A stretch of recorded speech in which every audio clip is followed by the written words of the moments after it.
maka rancangan undang-undang tentang perubahan ketiga atas Undang-Undang Nomor 19 Tahun 2003 tentang Badan Usaha Milik Negara dapat disetujui dan disahkan menjadi undang-undang.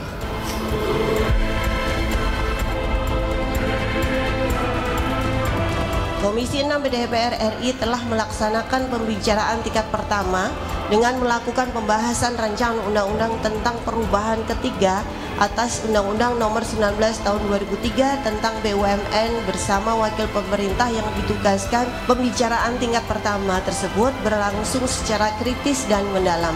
Akhirnya, melalui rapat kerja yang dilaksanakan pada tanggal 1 Februari 2025, fraksi-fraksi di Komisi 6 DPR RI bersama-sama dengan pemerintah menyetujui rancangan undang-undang tentang perubahan ketiga atas Undang-Undang Nomor 19 2003 tentang BUMN. Nggak ada yang bisa nggak diaudit di negeri ini. Ada orang bilang katanya tuh kekayaan negara yang dipisahkan. Kan udah ada putusan MK juga, kekayaan negara yang dipisahkan juga itu harus diaudit. Pembuat undang-undang ini kemarin kayaknya buru-buru, nggak paham juga mereka yang namanya yang disebut sebagai good government.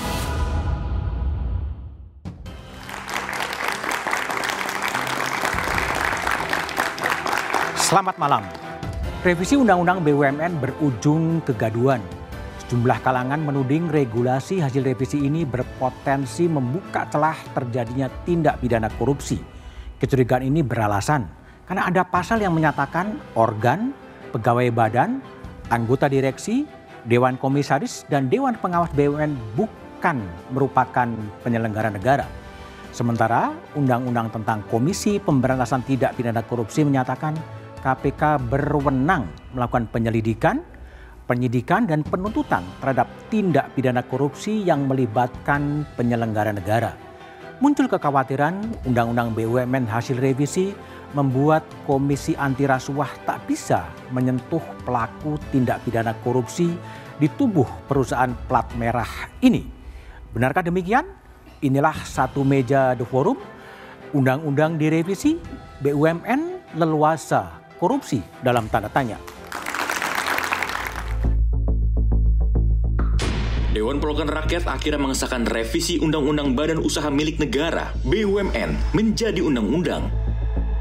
Namun, revisi ini menuai kontroversi karena ada pasal-pasal di UU Nomor 1 Tahun 2025 ini yang mengesankan jajaran direksi BUMN tak lagi diusut jika melakukan tindak pidana korupsi. Alasannya, karena mereka bukan penyelenggara negara. Namun, Menteri BUMN Erick Thohir menyatakan, Undang-Undang BUMN tak jadi penghalang dalam proses pemberantasan korupsi. Kalau kasus korupsi mah ya tetap aja di penjara.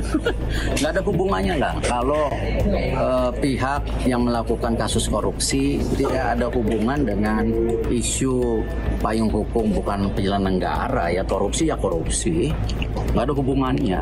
Ya kalau korupsi ya korupsi, nggak ada hubungan dengan penyelenggara negara atau tidak penyelenggara. Itu kan jelas. Kalau korupsi jelas. Yang sedang justru saya dengan KPK dan pihak kejaksaan mendefinisi ya seperti apa yang namanya kerugian negara atau kerugian korporasi. Juru bicara KPK, Tessa Mahardika mengatakan, KPK akan mengkaji Undang-Undang BUMN dalam penindakan hukum terkait dengan praktik korupsi di BUMN. KPK juga akan memberikan masukan pada pemerintah guna menutup celah korupsi dan kebocoran anggaran. Kenapa saya sampaikan perlu kajian?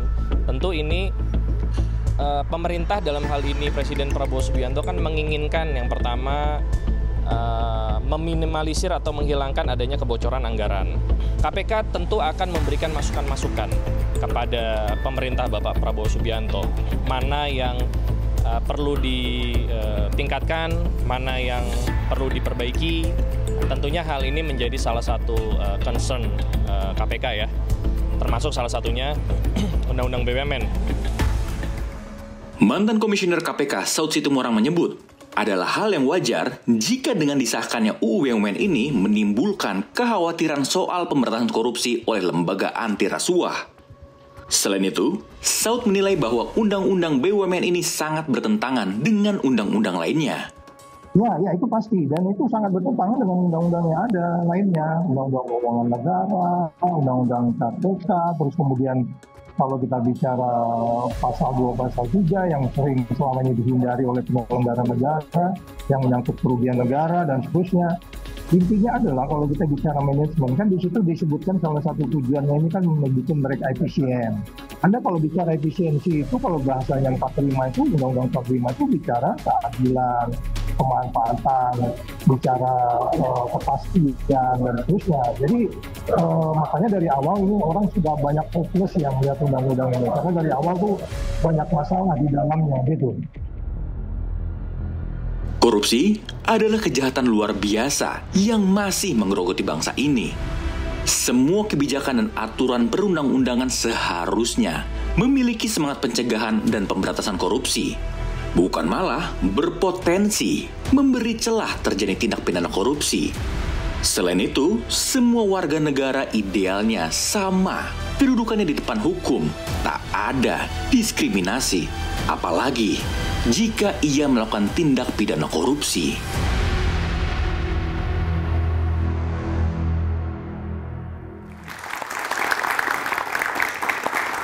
Undang-undang direvisi BUMN leluasa korupsi dalam tanda tanya itulah tema Satu Meja The Forum malam ini. Telah hadir di studio staf khusus Menteri BUMN Arya Sinulinga. Malam Bang Arya. Anggota Komisi 6 DPR dari fraksi Partai Nasdem Asep Wahyu Wijaya. Malam Bang Asep. Kemudian ada mantan Komisioner KPK Saud Situmorang. Malam Bang Saud. Ada pegiat anti korupsi Sudirman Said. Malam Mas Sudirman. Malam. Dan ada pemohon uji materi Undang-Undang BUMN, Abu Rizal Biladina. Malam, Mas Rizal. Bang Arya, pertanyaan saya dulu. Betul nggak sih revisi Undang-Undang BUMN ini untuk menciptakan suasana di mana direksi dan pejabat BUMN itu kebal hukum terhadap isu korupsi? Nah ini yang sebenarnya kita lihat ada pemelesetan. Pemelesetan? Iya. Oke. Ini namanya mencuri di mana-mana ditangkap. Oke. Mana mungkin nggak ditangkap? Oke. Korupsi, nyuri, ya ditangkap. Jadi sama saja. Apakah di perusahaan swasta tidak ada korupsi? Ada, namanya fraud. Semua di mana-mana fraud gitu. Ada ditangkap. Jadi sama aja dengan di BUMN. Kalau ada yang korupsi ditangkap. Jadi kalau dikatakan bahwa korupsi jadi di BUMN bebas itu terlalu luar biasa. Terlalu luar biasa. Itu terlalu luar biasa pemelesetannya. Pertanyaannya gini Bang Arya, kenapa status penyelenggara negara dari direksi BUMN itu harus dihilangkan, bukan penyelenggara negara sekarang?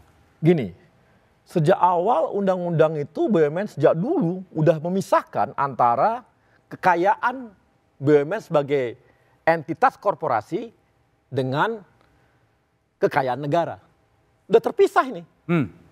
Itu satu. Yang kedua ya. Apakah kerugian BUMN menjadi kerugian negara? Tapi pertanyaannya kenapa harus dihilangkan status penyelenggara negaranya? Penyelenggara negara adalah kalau dia merugikan negara, keuangan negara itu namanya penyelenggara negara. Tapi kalau dia, apakah BUMN kalau rugi merugikan negara? Misalnya BUMN ini misalnya membuat kerugian misalnya ya. Apakah negara yang bayar ruginya?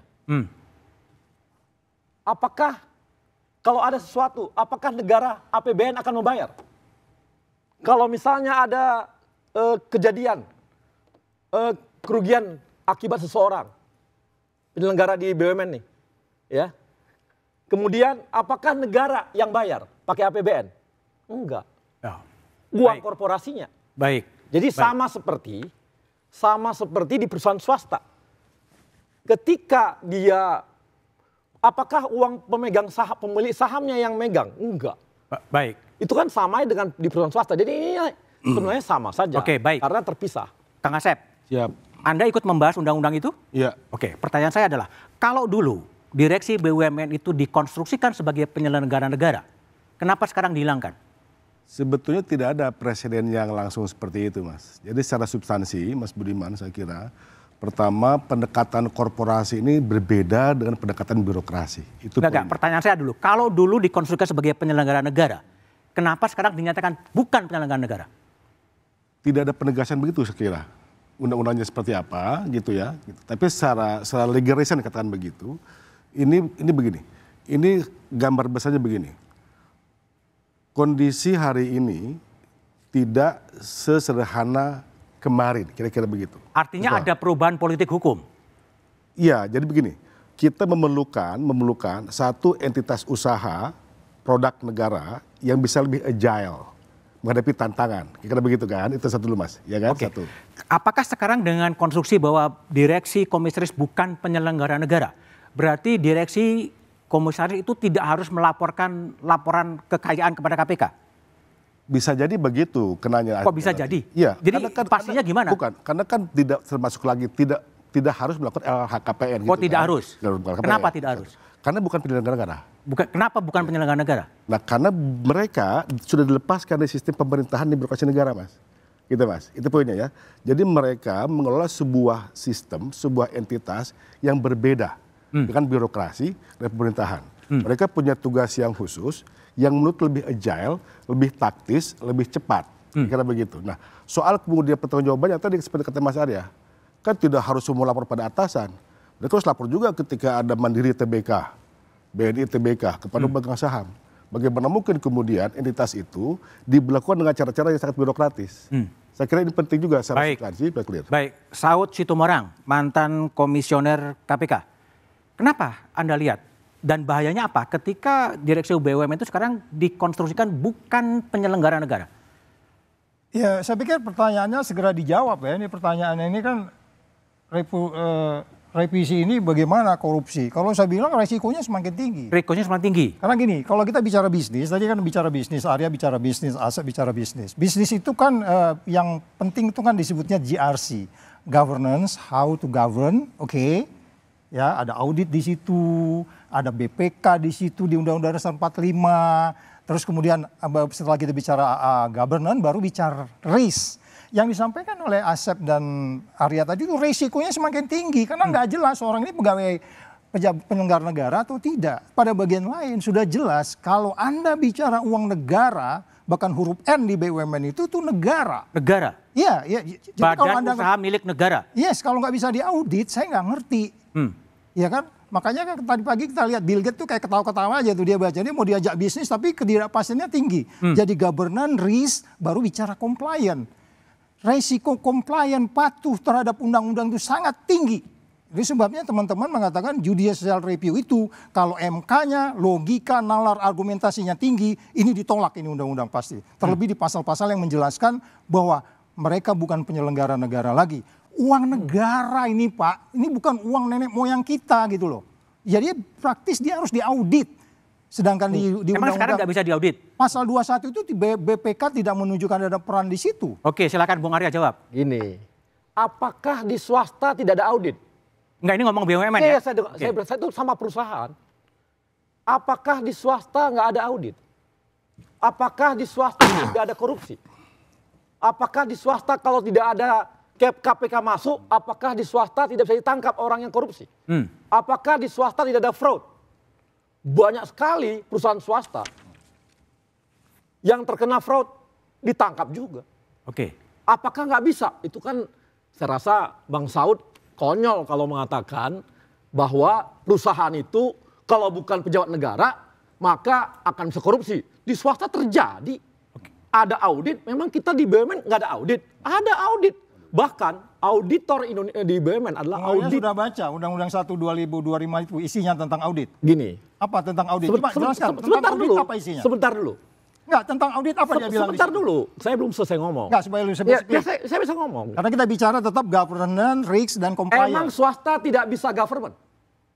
Oh ya. Ya bisa. Artinya BUMN juga bisa government tanpa harus ada BPK. Saya bilang itu misalnya. Ya. Audit, apakah Anda kira semua auditor yang ada di Indonesia ini, yang terkenal big-nya auditor itu. Kalau menurut Arya yang dimaksud dengan governance itu apa paling depannya? Kalau menurut saya paling depannya transparan, akuntabel, bebas dari konflik kepentingan dan pemberantasan korupsi. Ini nggak ada di undang-undang ini. Apakah tidak ada? Dari tidak tiga ada. hal itu, governance tadi itu, Bang Saud transparansi, akuntabel, bebas konflik kepentingan, semua itu perusahaan beresiko. swasta itu tidak government. Dengan pernyataan Bang Saud bahwa semua perusahaan swasta itu tidak government. Berarti Kompas TV itu tidak government. Oke. Nggak baik. bisa, dia seakan-akan mengatakan. Itu saya katakan kembali lagi. Nggak, Governance bahwa- itu transparan, akuntabel, bebas dari konflik kepentingan. Emang tidak ada. Dengan undang-undang ini, Gini, transparannya menjadi kacau, akuntabelnya kacau, bebas konflik kepentingan menjadi kacau. Anda bagaimana menjelaskan tidak bebas konflik kepentingan? Mantan presidennya ada di situ. Saya contoh sederhana. Nggak bisa. Apakah di swasta? Anda bicara governance harus bicara transparan, akuntabel, bebas konflik kepentingan, anti korupsi. Itu empat hal yang Anda harus pegang. Sabar. Enggak, bukan soal sabar. Ini masalah depan Republik. Saya mau jelasin. Apakah di swasta tidak transparan? Oke. Bro, Enggak, kita bicara negara, Ya, bro. Iya, saya ngomong perusahaan, saya ngomong korporasi. Kita bicara uang negara. Nggak, gini, kita ngomong, emang di swasta tidak ada uang? Oke ya, Jadi jadi gini, Bang Arya, kita- Bang Saud, kita lanjutkan dulu ya. Ya. Pertanyaan adalah kenapa sih mahasiswa harus melakukan uji materi ke Mahkamah Konstitusi kalau memang ada dispute dan nggak ada problem? Jawabannya setelah jeda berikut ini. Kita harus berani menghadapi dan memberantas korupsi dengan perbaikan sistem, dengan penegakan hukum yang tegas, dengan digitalisasi. Insya Allah kita akan kurangi korupsi secara signifikan. Ada pepatah yang mengatakan, kalau ikan menjadi busuk, busuknya mulai dari kepala. Semua pejabat dari semua eselon dan semua tingkatan harus memberi contoh untuk menjalankan kepemimpinan pemerintahan yang sebersih-bersihnya. Masih bersama saya Budiman Nasution di Satu Meja The Forum. Mas Sudirman Said, Pak Prabowo keras ya. Ikan busuk dimulai dari kepala, pemberantasan korupsi tegas dan keras. Tapi dengan revisi Undang-Undang BUMN, ini gimana antara retorika dengan legislasi? Tuh nggak ada yang salah, tinggal kita tunggu pelaksanaannya. Nah mengenai tadi diskusi awal tadi yang sudah sangat hangat ini, saya ingin menyatakan begini ya. Hukum itu kan sebetulnya satu ekspresi dari kehendak moral. Kehendak moral. Jadi kehendak moral kita mau apa tentang BUMN? Tadi Mas Ira sudah mengatakan BUMN itu singkatan dari Badan Usaha Milik Negara. Kemudian sumbernya dari kekayaan negara yang dipisahkan. Meskipun dipisahkan tapi punya negara. Jadi kalau kita mau katakan direksi dan komisaris penyelenggaraan negara, sebetulnya secara logika itu nggak ketemu gitu. Nggak ketemu. Karena mereka itu adalah orang yang dipasrai untuk memimpin sesuatu yang punya negara gitu.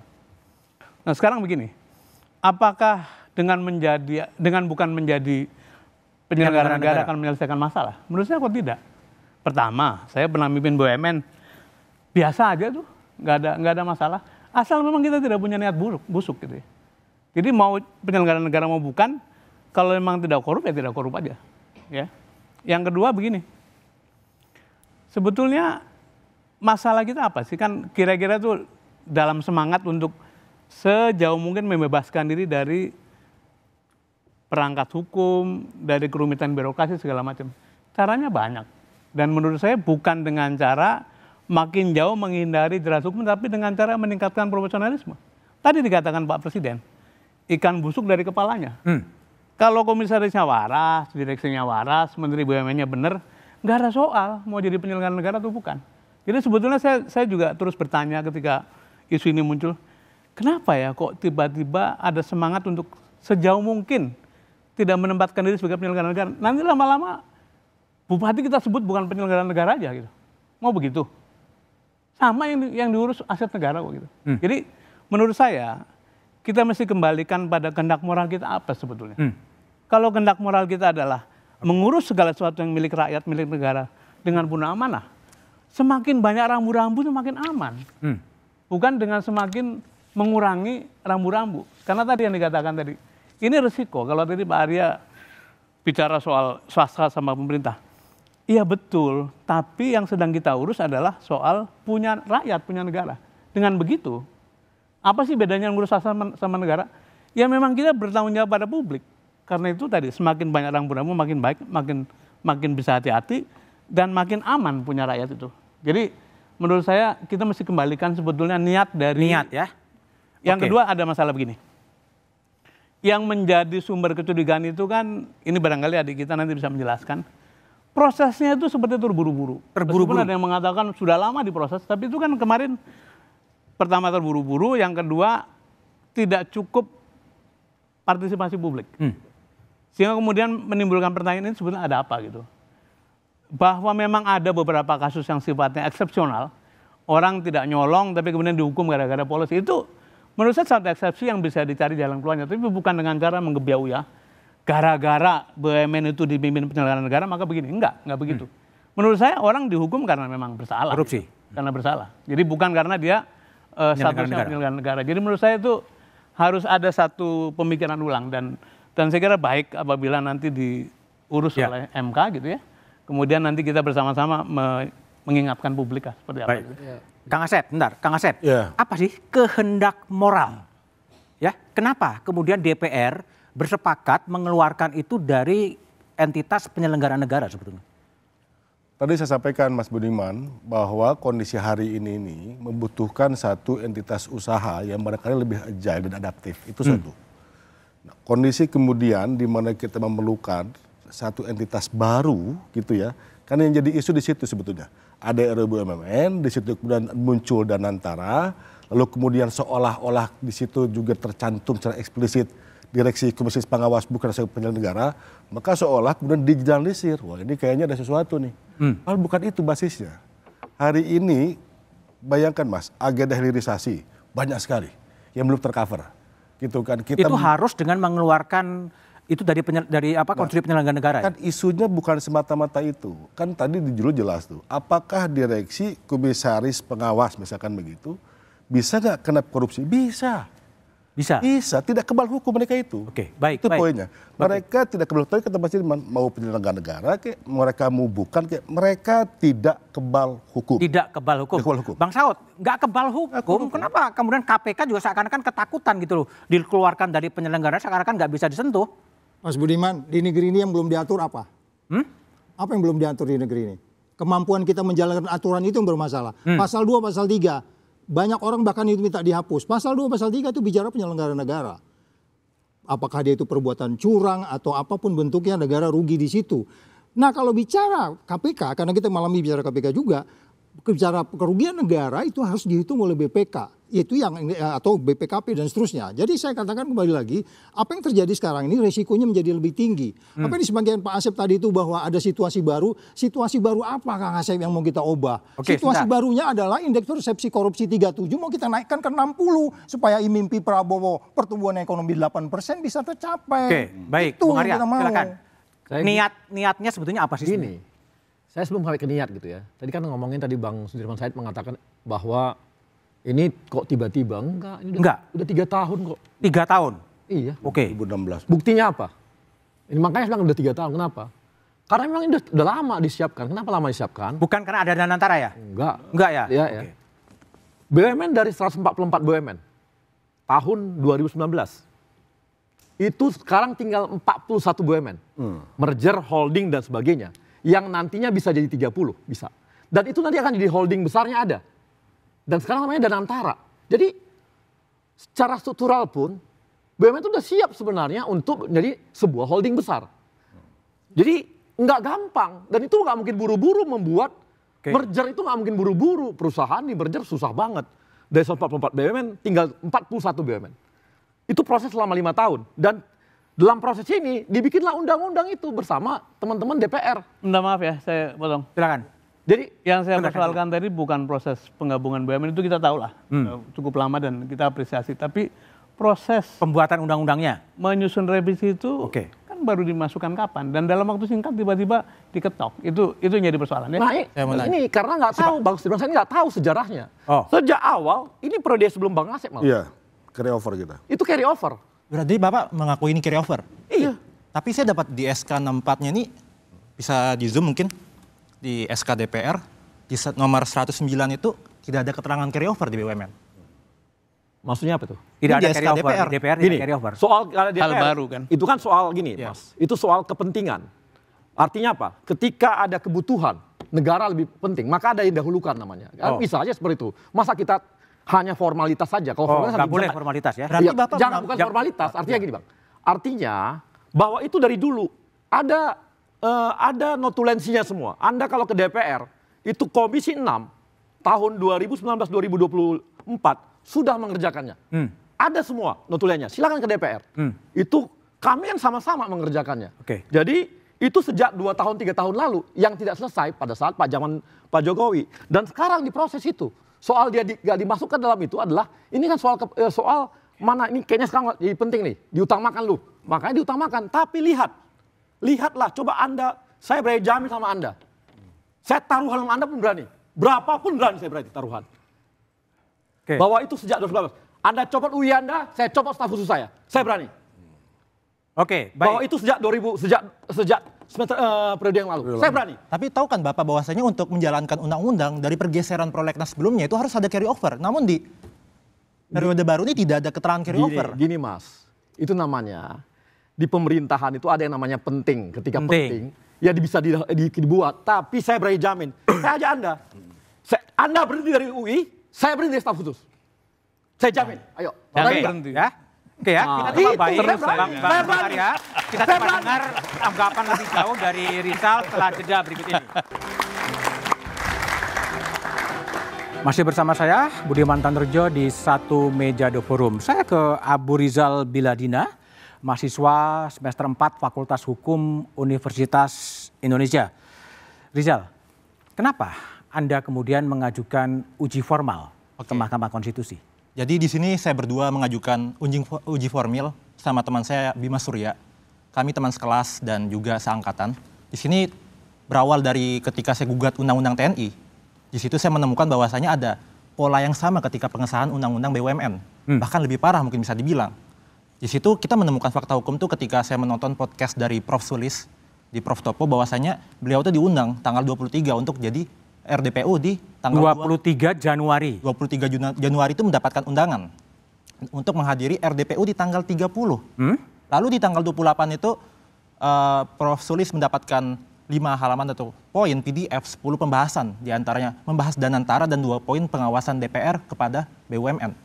Lalu di sini Prof. Sulis tuh menagih mana RUU-nya, mana naskah akademiknya. Namun saat itu Prof. Sulis menyatakan bahwasanya dari anggota DPR belum mendapatkan. Draft RUU-nya belum dapat, naskah akademiknya belum dapat. Lalu ketika rapat di tanggal 30 di RDPU, Prof. Sulis menagih lagi untuk diperjanjikan juga RUU-nya untuk dikasih. Namun ketika di podcastnya tuh bahwasanya Prof. Sulis menyatakan kayak tiba-tiba di tanggal 4 ada pengesahan. Jadi di situ kayak kenapa DPR tidak memberikan? Tanggal 4 bulan apa? Bulan Februari. Pengesahannya tuh di situ. Jadi kayak Prof. Sulis dikagetkan. Jadi ketika saya mendengar podcast itu, saya sebagai mahasiswa kok begitu DPR? Kan kita sebagai Indonesia negara hukum ya kita harus taat pada hukum. Proseduralnya harus ada. Udah ada prosedural, kalian yang bikin aturan, kenapa kalian yang melanggar aturan itu sendiri? Itu cukup simpel dari saya.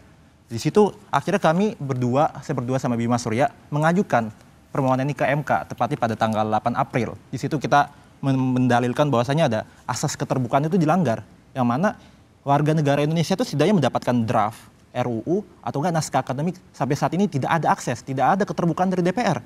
Lalu kedua, partisipasi publik. Mana partisipasi publik yang dilibatkan oleh DPR? Prof. Sulis saja tidak dapat. Apa mungkin Prof. Sulis itu hanya dihadirkan sebagai formalitas saja? Guru besar gitu. Lalu yang ketiga tuh, sini kita juga membicarakan bahwasanya carry over. Apakah ketika ini dibilang dari DPR dan Mas dibilang kalau bahwasanya ini carry over atau bisa dibilang melanjutkan dari zaman Jokowi. Tapi untuk melakukan carry over itu kan ada prosedural yang ada. Silahkan, carry over itu bisa. Ada prosedural, namun di SK nomor 64 ini, di DPR, bahwasanya keterangannya di nomor 107 RU tentang perubahan ketiga atas Undang-Undang nomor 19 tahun 2003 tentang badan usaha milik negara. Statusnya tidak ada operan atau carry over. Itu cukup simpel. Jadi 3 dalil ini sangat kuat. Jadi saya pengen tahu kenapa Bapak bilang bahwasanya itu carry over di SK 64. DPR sendiri boleh bikin SK. Mana status carry over-nya? Nggak ada. Oke, baik. Kang Asep, silakan direspon. Tidak dilibatkannya partisipasi publik yang dipersyaratkan oleh Mahkamah Konstitusi.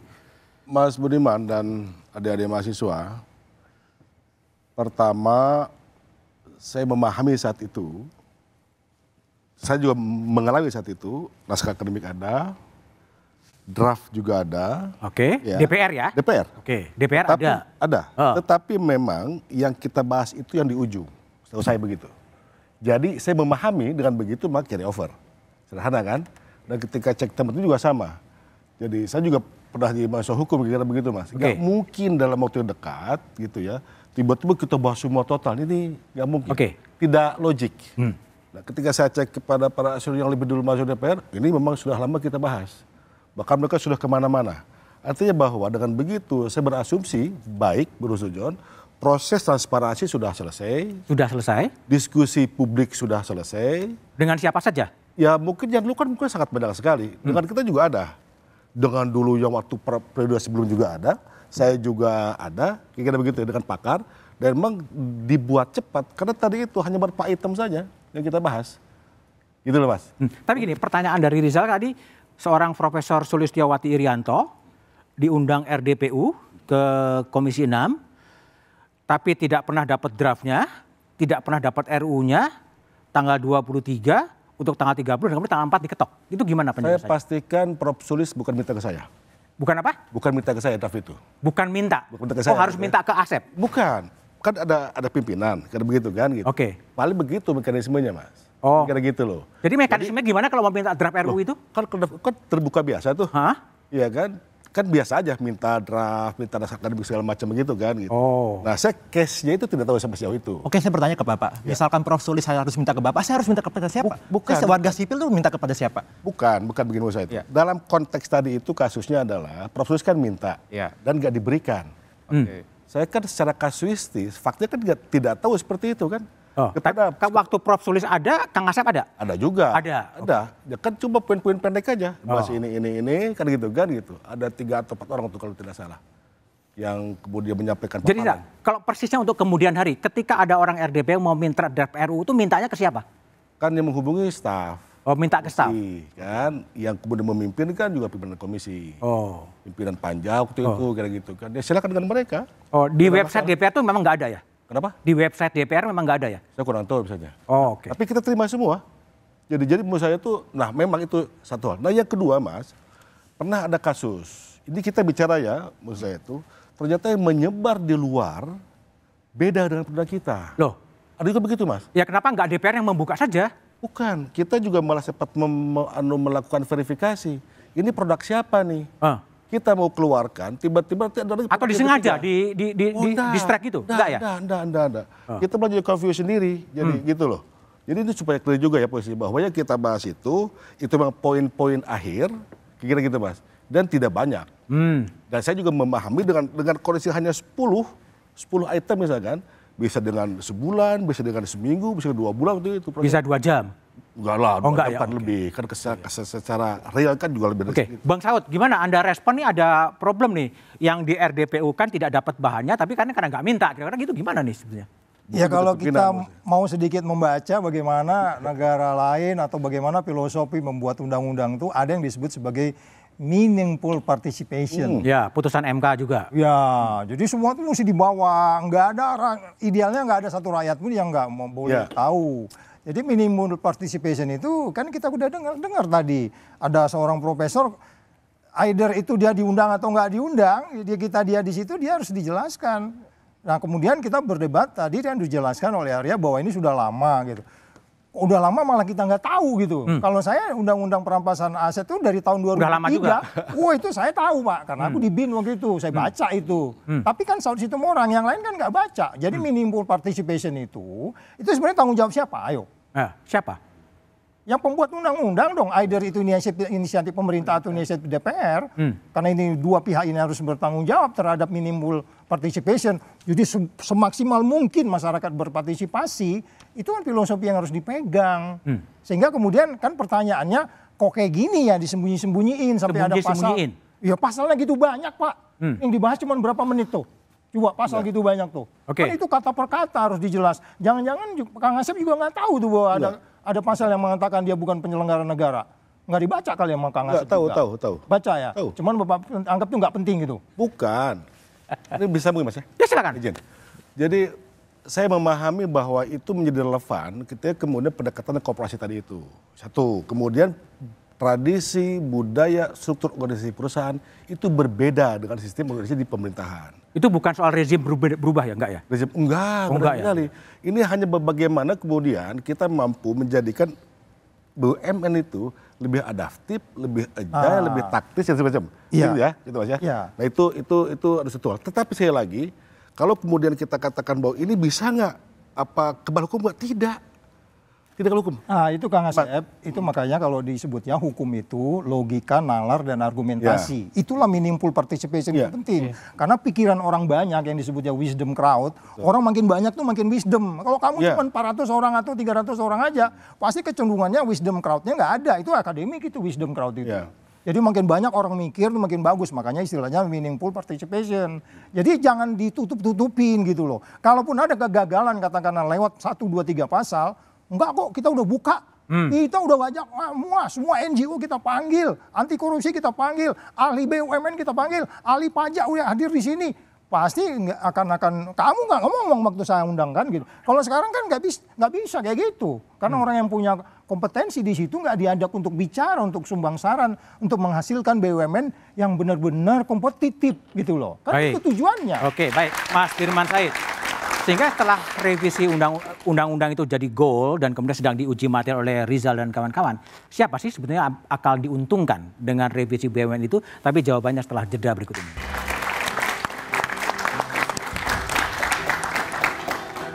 Masih bersama saya Budiman Tanurjo di satu meja The Forum, Sudirman Said.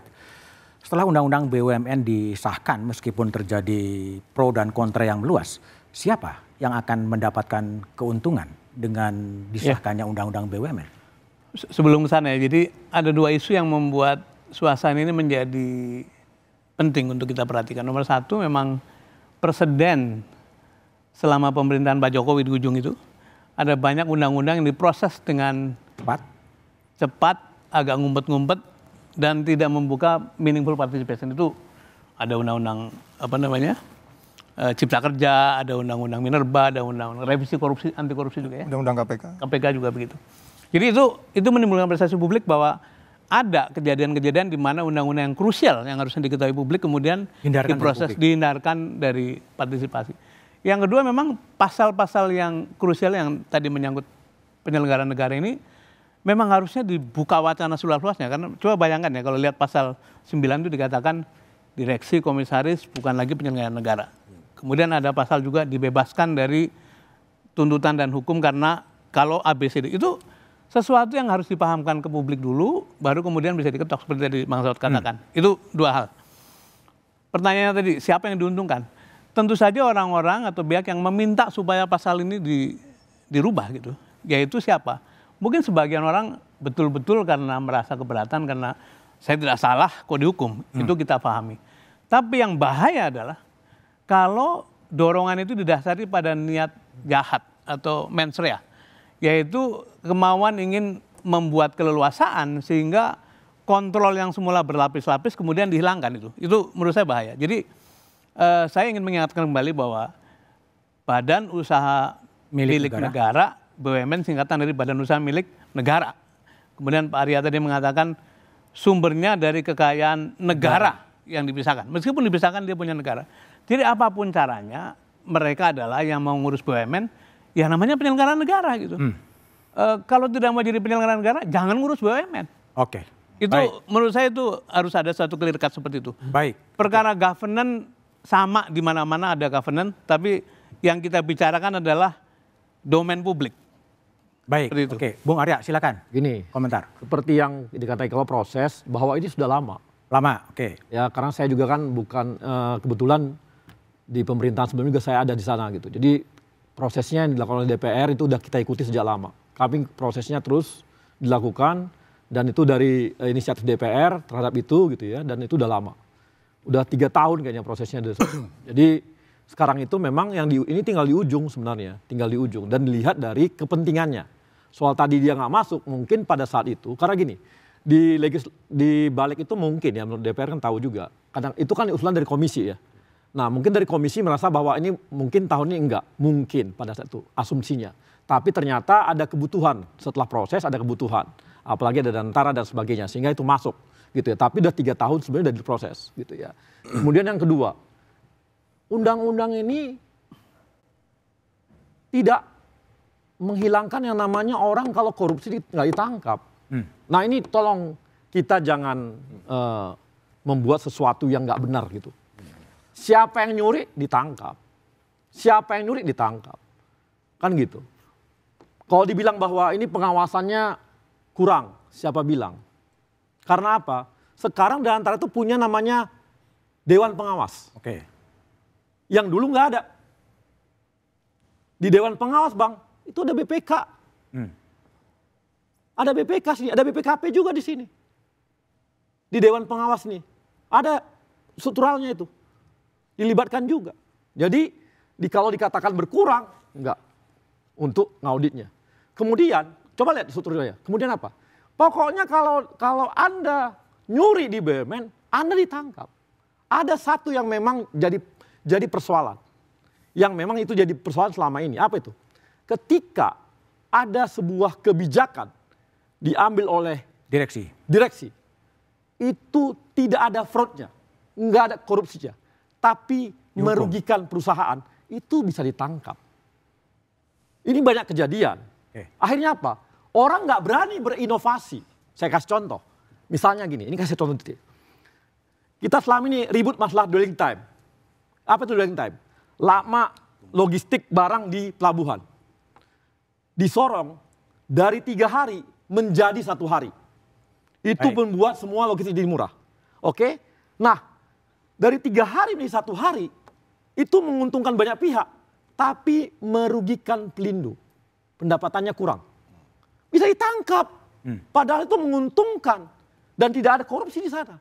Nah, itu yang dikatakan bahwa kebijakannya padahal dia tidak ada korupsi, tidak ada niat jahat, tidak ada melanggar apa ini, hanya karena perusahaan rugi akibat kebijakannya ditangkap. Nah, itulah hanya itu yang sekarang hilang di undang-undang itu. Tapi kalau nyuri, tangkap. Jadi kalau dikatakan nggak nyuri sekarang boleh, gampang, itu bohong. Bahwa kalau katanya audit kurang, itu bohong juga. Lihat, ada sang Dewan Pengawas di Danantara yang dulu nggak ada. Baik, Kang Asep, apa sih sebetulnya keberatan dari DPR agar betul-betul adik-adik mahasiswa, media itu bisa terlibat aktif dengan membuka saja apa yang mau dibahas. Sebetulnya apa sih keberatan? Sama sekali nggak ada keberatan kita. Oh, tapi nggak dipraktekkan?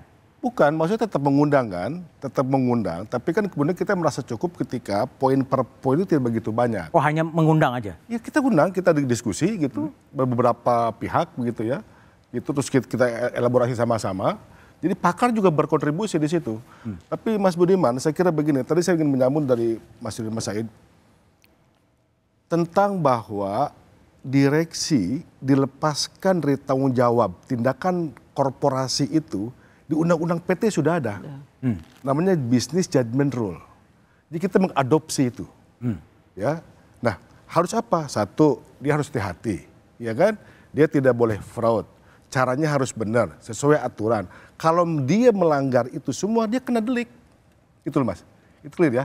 Jadi ketika kemudian, dan itu lumrah, itu lazim. Sekarang siapa sih, mau swasta, mau negeri, mau apa, mau negara, siapa sih yang mau bisa jadi rugi kan nggak ada. Tetapi ketika ada unsur kesengajaan, dia terlibat dalam konflik of interest, dia tunjuk siapa sebagai vendor, itu masalah. Gitu Mas. Jadi dari situ clear sebetulnya bahwa tidak akan lebih leluasa sesungguhnya BUMN itu untuk melakukan korupsi, nggak sama sekali. Justru menurut saya tuh, dengan kemudian ada Dewan Pengawas, BPK juga mungkin masih bisa terlibat, kira-kira gitu ya gitu. Undang-undang apa putusan dari MK juga sudah ada di situ, Mas.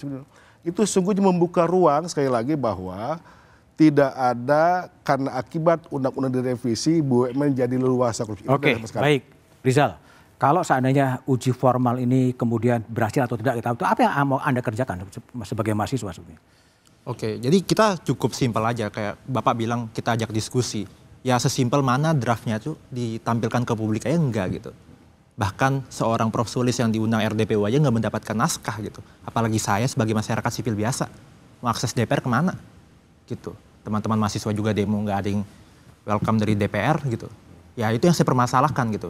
Jadi kayak dari tahun ke tahun nih praktek legislasi undang-undang ini udah melenceng dari peraturan itu sendiri. Sesimpel melenceng? Iya melenceng. Mereka yang menciptakan peraturan, tapi mereka sendiri yang melanggar. Ini kan cukup aneh gitu. Kayak DPR sebagai badan legislasi, sebagai apa ya, lembaga negara yang membuat legislasi tapi melanggar legislasi itu sendiri. Oke, itu baik. yang saya titik tekankan sih. Bang Saud, terakhir, jadi gimana ini ada diskrepensi antara harapan dari rakyat dengan DPR dan potensi itu terjadinya korupsi karena soal penyelenggaraan negara. Gimana solusinya? Ya, karena dari perspektif KPK bahwa dia untouchable, ya kan, ya untouchable, nggak bisa disentuh karena bukan penyelenggara negara, itu stated di dalam Undang-Undang 1/2025 ini. Itu menegaskan kepada kita negara ini ketidakpastiannya makin tinggi dan risiko korupsinya cukup tinggi, dan keyakinan saya indeks persepsi korupsinya akan terancam karena kalau kita bicara indeks persepsi korupsi tentu di situ ada good corporate governance, ada persaingan, ada kesempatan, ada yang namanya bagaimana kita bisa menciptakan iklim yang bisnis yang baik gitu. Dengan masuknya beberapa yang disebut Arya tadi ada di situ, bahkan KPK masuk di situ, itu menimbulkan kecurigaan. Ngapain juga KPK duduk-duduk di situ? Kamu kerjanya ngamatin mereka dari luar, bukan kamu ikut di dalam itu. Kamu di voting juga kalah, ya kan? Dia sendirian gitu loh. Dia nggak mengarusi di dalam itu sebenarnya. Demikian juga yang namanya auditor. Auditor itu kan kita tahu bagaimana auditor kita. Kita tahu kasus BTS juga terjadi kan, bahwa auditor menjadi kayak begitu gitu. Jadi orang akhirnya mengatakan undang-undang ini menimbulkan kecurigaan dan menimbulkan risiko yang sangat tinggi di dalam pemberantasan korupsi. Pakai teori apa aja deh, pasti akan risikonya akan semakin tinggi. Dan itu yang menurut saya, oke, judicial review-nya segera, dan kemudian hopefully apa yang diimpikan oleh si pembuat undang-undang dalam ini pemerintah ruling government saat ini, kalau mereka bisa buktikan bahwa ini baik, indeks persepsi korupsinya baik, pertumbuhan ekonominya baik, pertumbuhan ekonomi di atas 8%, ya ini bangga, silakan aja Presiden gebukin aja kita di sini yang nggak setuju itu, karena itu tujuannya pemerintah. Kan kita hadir di sini kan untuk mikirkan negara ini supaya Prabowo itu perform, bukan soal benci bro, nggak ada urusan di situ gitu loh. Pak Sudirman saya hadir di sini untuk membenarkan itu. Oke, coba gitu. pendek Mas Sudirman. Satu hal pendek aja. Satu hal saya ingin mengingatkan konsep yang namanya lingkungan pengendalian, control environment. Itu isinya adalah filosofi, values, regulasi, sampai policy dan penunjukan orang-orang. Nah, kembali pada kata kunci tadi, kehendak moral kita apa? Kehendak moral. Kalau kita ingin menjaga publik, menjaga republik, maka sebaiknya seluruh instrumen itu diterapkan dengan baik. Dan salah satunya adalah dengan tetap mengatakan bahwa pemimpin BUMN itu penyelenggara negara. Itu yang mungkin bisa kita ingatkan kembali pada publik. Baik, Mas Dirman, Bang Arya, Bang Asep, Bang Saur, dan Abu Rizal, terima kasih telah bergabung di satu meja diskusi. Ada spekulasi pejabat BUMN kini tak bisa disentuh Komisi Pemberantasan Korupsi karena dikecualikan sebagai bukan penyelenggara negara. Pertanyaannya bukan hanya mengapa, tapi siapa yang memberi mereka kekebalan?